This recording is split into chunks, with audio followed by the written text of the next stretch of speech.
কিছু সময় মানুষের জীবনে এমন আসে যেগুলো চাইলেও কেউ ফেরত আনতে পারে না। আজকের ভিডিওটা হলো সেই রকমই কিছু মুহূর্ত দিয়ে গড়া। পুজোর সময় আমি আর বুবা বেরিয়েছিলাম খিদিরপুরে একটুখানি ঘোরাঘুরির উদ্দেশ্যে। ওই একটু চা খাবো আর বুবার কিছু বন্ধুবান্ধবদের সঙ্গে দেখা করব। এটা কলকাতার ভিডিও। অবভিয়াসলি কলকাতায় এই দুটো দোকান নিশ্চয়ই তোমরা দেখেছো, খিদিরপুরের ভীষণ ফেমাস দুটো চায়ের দোকান।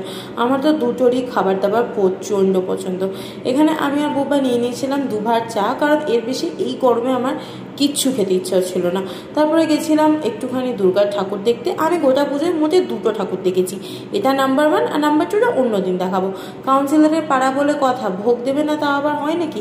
আরটিতে একটুখানি আমার যাওয়ার ছিল, কারণ ধনতেরাসের গিফটের জন্য বাবা দুটো আংটি আমার পছন্দ করতে বলেছিল। কোনটা নিলাম সেটা নয় পরে দেখাবো।